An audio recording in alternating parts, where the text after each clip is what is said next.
I never walked through marble halls or studied in libraries lined with leather-bound theology books. My hands are calloused from rebuilding after hurricanes, and my voice carries the accent of Louisiana's forgotten parishes. What I call my sanctuary is a converted fishing shack on stilts, where cypress planks creak under our feet and Spanish moss hangs like curtains through the gaps in the walls. We built our altar from driftwood, and when storms rage, we hold our Bibles tight while rain drums on the tin roof. But when we lift our voices together, something sacred fills that rickety space, and I know the Almighty walks with us through the marsh lands. My name is Mark, and I've spent 18 years ministering to the forgotten souls scattered across the Bayou country. Out here where cell towers don't reach and the nearest hospital is 2 hours by boat. Faith isn't a Sunday ritual, it's survival. I've never drawn a church salary, living instead on whatever folks can spare from their shrimp catches and rice harvests. Yet I've watched miracles unfold in aluminum pots, heard healing flow through the voices of children who've known hunger, and learned that true abundance comes from being exactly where God plants you, even when alligators swim past your front door. There's a girl named Celeste who grew up in our little congregation. I found her one muggy afternoon sitting alone on the dock, earbuds jammed deep in her head, swaying to sounds that seemed to pull her somewhere dark. Her grandmother brought her to me, worried sick because the child had stopped eating, stopped sleeping, started scratching symbols into her bedroom walls. When I approached Celeste, she looked through me with eyes like clouded water, as if something else was steering her thoughts. Those earbuds played a constant loop of sounds I couldn't name, not quite music, more like whispers wrapped in beats. That encounter shook something loose in my understanding. 20 years of preaching, healing, baptizing in muddy waters, but I'd never considered the spiritual weight of what people pour into their ears daily. Music had always seemed like background noise to me, something pleasant for worship, but not particularly dangerous. But watching Celeste, I realized I was staring at a battlefield I'd never recognized. My world tilted completely the night I collapsed while praying over her case. One moment I was kneeling on the cypress floor, begging God for wisdom. The next, my heart seized up and everything went black. I can't say how long I drifted in that space between worlds, but what I witnessed there burned itself into my memory forever. I won't describe it all now, but I returned with the terrible knowledge that spiritual warfare has found new weapons, and many of them come disguised as entertainment. I'm not a conspiracy theorist shouting about hidden messages. I don't see demons lurking behind every guitar. But after that night, I understood that evil doesn't always announce itself with fire and brimstone. Sometimes it slips in humming a catchy tune, using words about love and freedom and finding yourself. But every verse becomes a trapdoor, every hook a spiritual snare. From that moment, I felt compelled to speak this truth, even knowing most folks would think a backwoods preacher who fixes boats for extra income has lost his mind. I may not have seminary degrees hanging on my wall, but I've learned to listen in the deep, quiet hours when darkness whispers loudest and God's voice comes softer than morning mist over the water. The vision came on a night when storm clouds hung so low they seemed to press against the earth. I was interceding for Celeste again, her earbuds hanging from a nail where I could see them. Those small plastic devices felt heavier than anchors, as if they contained actual voices waiting to speak. Sometimes I swear I heard murmuring from them, even when nothing was plugged in. I called out to the Spirit, asking for revelation not from curiosity, but from desperation to set this child free. Before I could finish my prayer, pain exploded through my chest like lightning hitting water.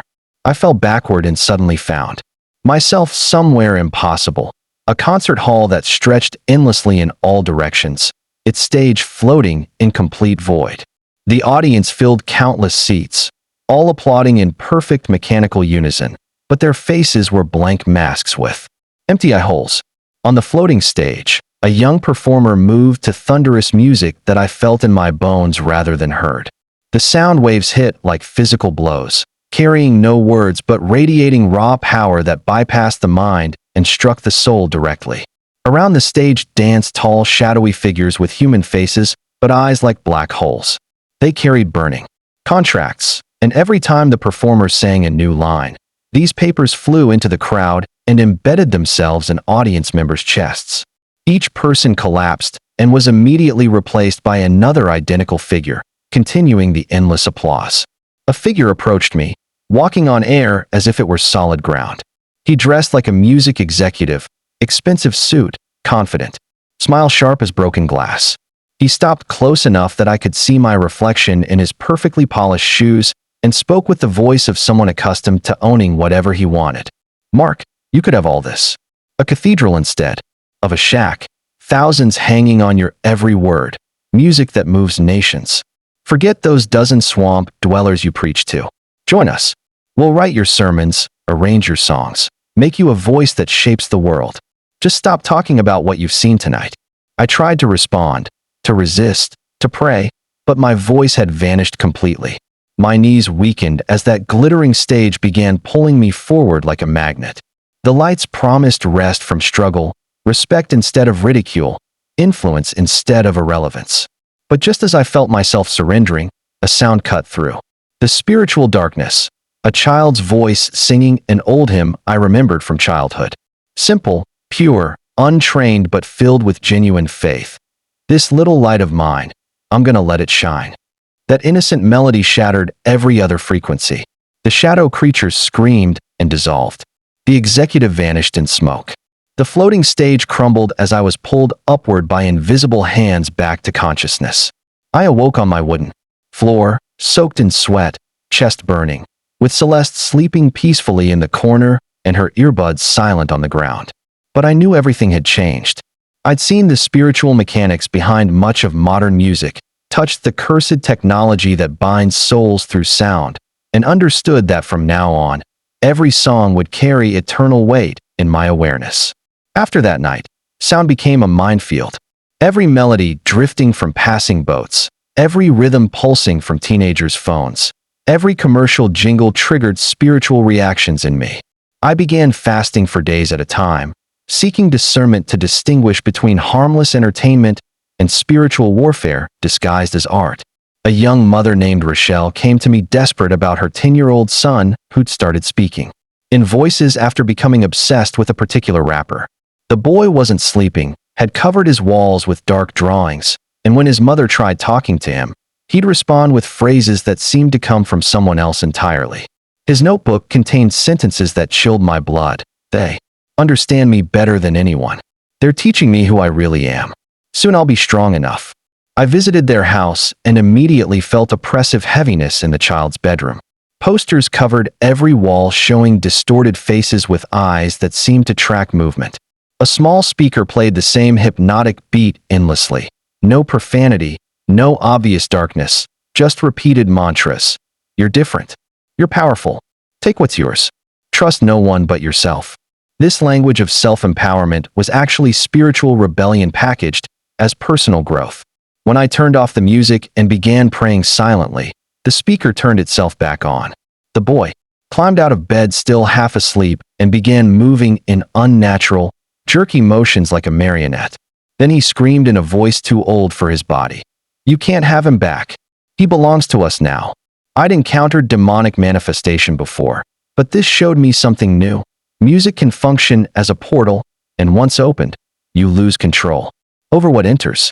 Good intentions don't matter. Saying it's just entertainment provides no protection. Demons don't need elaborate rituals when they can slip through doorways disguised as artistic expression.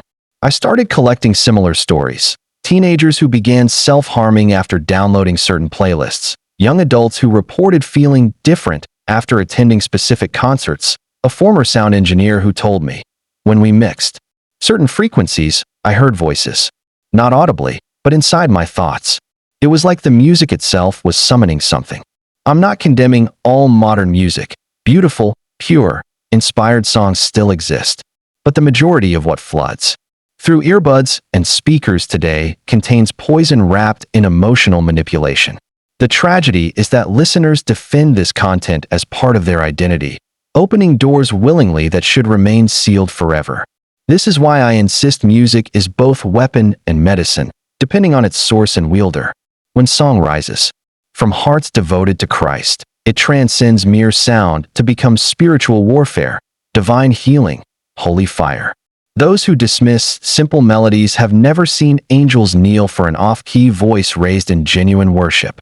I never expected to encounter people who'd touched the dark machinery of the music industry, not as consumers, but as creators, artists, producers, engineers who traded their souls for fame and discovered the price of their bargains.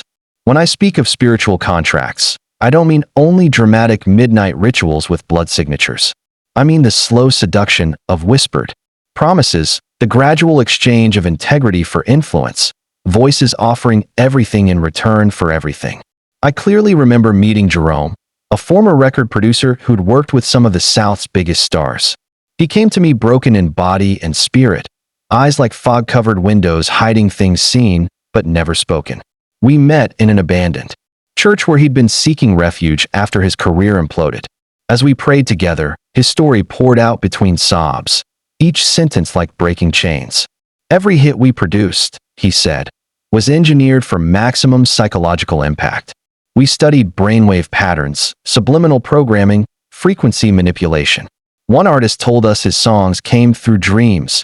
He'd wake up, transcribe them immediately, and they'd always become massive hits. But success consumed him until he took his own life. The worst part, preacher, is we knew he was destroying himself. But as long as he kept selling records, we let him burn. I also met a young singer named Isabella who'd abandoned everything to follow Jesus after her career nearly cost her sanity. She described participating in what her label called artistic blessing ceremonies, underground studio sessions where music was consecrated through ancient symbols and incantations. They said it was just performance art, theater. But that night I felt things touching me in the darkness.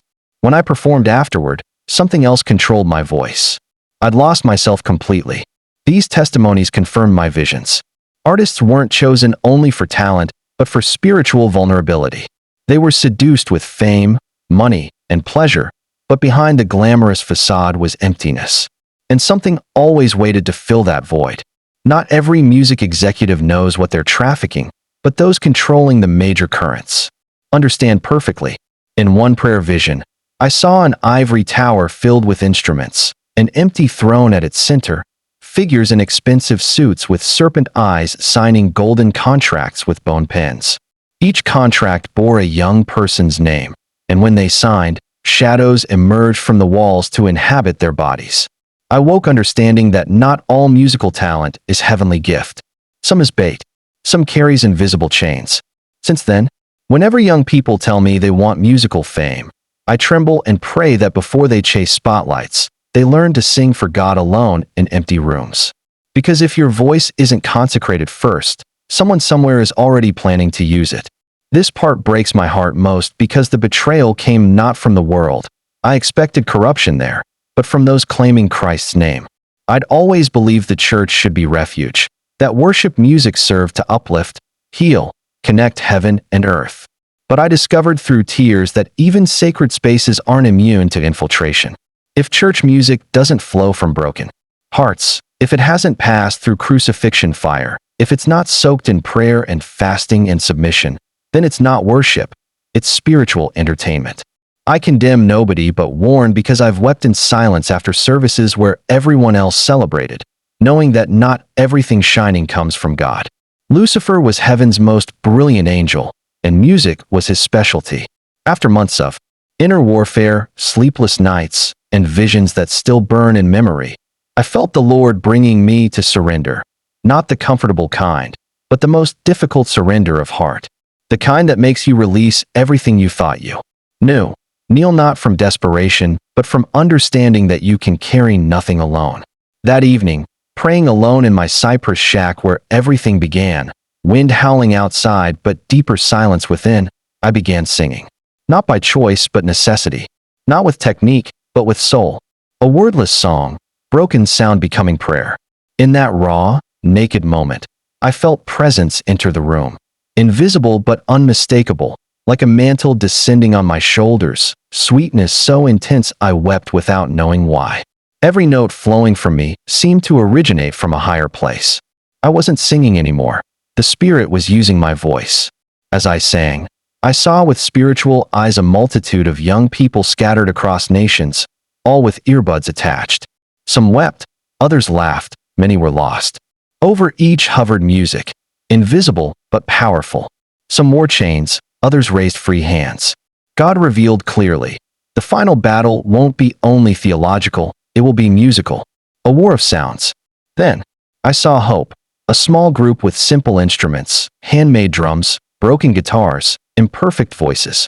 But their song rose like pure incense, and every note made others' chains tremble, as if authentic worship had power to awaken, liberate, heal. When I returned to normal consciousness, certainty filled my heart. I must sing even if no one listens. Warn even if they mock. Intercede even if alone, because pure song, even the most fragile when born from the Spirit, can shake infernal thrones. The next day I returned to Celeste, the girl who'd been chained to those earbuds. She'd changed, no longer empty-eyed but still fearful. When I offered her my old hymnal, she took it like a sacred relic. We sang together, one of the simplest songs, Blessed Assurance. A single verse repeated, but in that repetition we felt presence, strong, true, immense. That day I understood singing isn't merely art. It's warfare, it's key, it's bridge. Today I live for this calling, not to sell, please, or perform, but to sing like a watchman on the tower. Because I know what's at stake, and when song is genuine, demons tremble and heaven responds. What you've read isn't just vision. It's calling, warning, perhaps awakening. Don't ignore it. If this testimony touched your heart, don't keep it to yourself. Share it with those you love. The world needs truth, and maybe God wants to use us this way, one soul at a time.